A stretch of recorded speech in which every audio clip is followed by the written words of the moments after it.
Bonjour à tous mes élèves, je vous présente la leçon L'air qui nous entoure. Depuis sa création, la Terre est une planète morte. La vie sur Terre n'a apparu qu'après la formation de quelques gaz constituant l'atmosphère terrestre actuelle. Les vidéos prises par les satellites ne montrent que le bas de l'atmosphère est en mouvement continu, ce qui nous laisse se poser la question suivante. Quels sont les constituants de l'atmosphère? Quels sont les rôles de l'atmosphère et comment se forme le vent? Premièrement, on va parler des constituants et des rôles de l'atmosphère. Cette photo de l'atmosphère était prise au lever du soleil depuis une station spatiale.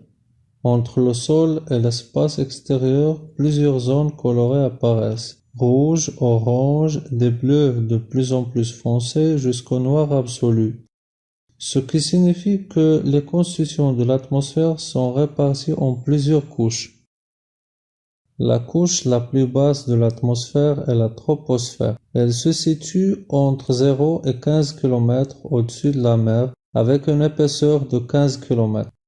Pour grimper les hautes montagnes, les escaladeurs portent toujours avec eux des bouteilles d'oxygène comprimées, ce qui montre la diminution de la quantité d'oxygène avec l'altitude.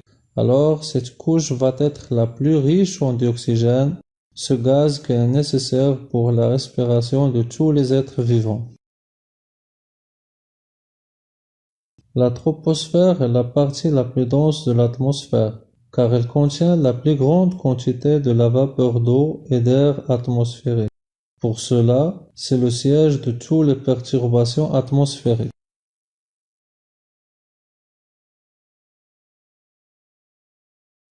La deuxième couche de l'atmosphère est appelée la stratosphère. Elle se trouve entre 15 km et 50 km au-dessus de la mer, avec une épaisseur de 35 km. Il est caractérisé par son air calme et non nuageux, ce qui rend cette couche utile pour le transport aérien. La stratosphère, c'est elle qui contient l'ozone, le gaz responsable de l'absorption des rayons ultraviolets. Alors, c'est la couche qui nous protège des rayons ultraviolets nocifs. La mésosphère est la troisième couche de l'atmosphère. Elle est loin de la mer d'une distance entre 50 et 85 km avec une épaisseur de 35 km. C'est la couche la plus froide et c'est elle qui nous protège des météorites.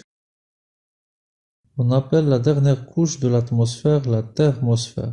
Son altitude est entre 85 km et 500 km, avec une épaisseur de 415 km.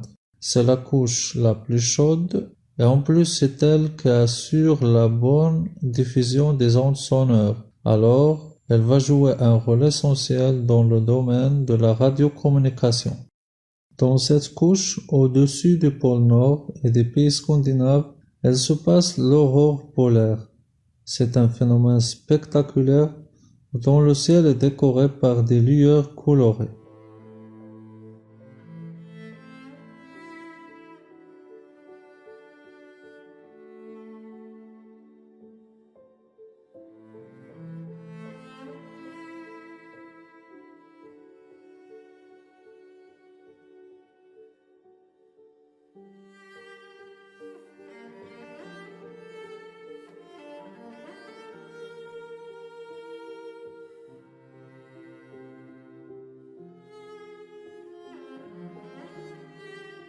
Maintenant, on passe à la variation des paramètres atmosphériques avec l'altitude.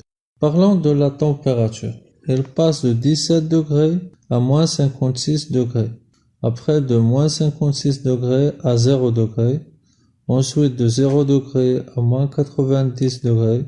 Et enfin de moins 90 degrés jusqu'à 1600 degrés. Alors, la température ne varie pas de la même manière avec l'altitude. Mais on voit que la pression atmosphérique passe de 1000 à 250 jusqu'à 10 à la puissance moins 8 hectopascales. Donc la pression atmosphérique diminue régulièrement avec l'altitude.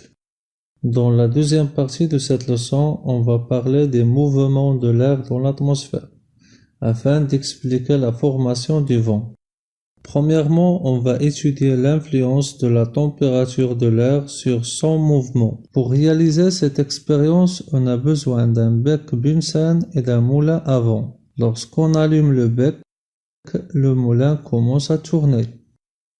Parce que l'air chaud se déplace vers le haut et l'air froid se déplace vers le bas. Et ainsi, le moulin va tourner.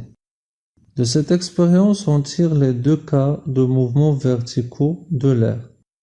L'air chaud s'élève toujours vers le haut et l'air froid descend vers le bas. On applique cette leçon sur un terrain dans la nature. Les rayons de la lumière ne se répartissent pas de la même manière sur la surface de la Terre, ce qui produit des zones avec différentes températures. L'air situé dans la zone chaude monte vers le haut, donnant une zone de faible pression appelée zone de dépression et symbolisée par la lettre D. Par contre, l'air situé dans la zone froide descend vers le bas en créant une zone de haute pression appelée zone d'anticyclone et symbolisée par la lettre A. Deuxièmement, on va étudier l'influence de la pression atmosphérique sur le mouvement de l'air. Dans cette expérience, on a besoin de deux boules légères et d'une paille. Lorsqu'on souffle entre les deux boules, on observe que ces deux derniers se déplacent vers la position de la paille.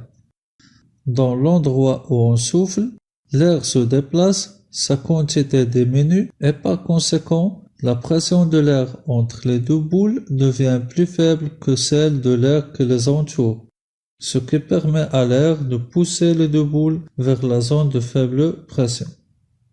On déduit que l'air s'est déplacé horizontalement de la zone de haute pression vers la zone de faible pression. Près de la surface de la Terre, il y a des zones de différentes pressions atmosphériques et certainement l'air se déplace horizontalement de la zone de haute pression vers la zone de basse pression, ce qui conduit à expliquer le phénomène de la naissance du vent. Après qu'on a vu la formation des deux zones A et D dans la nature, on va définir le vent comme étant un mouvement horizontal de l'air de la zone d'anticyclone A vers la zone de dépression D.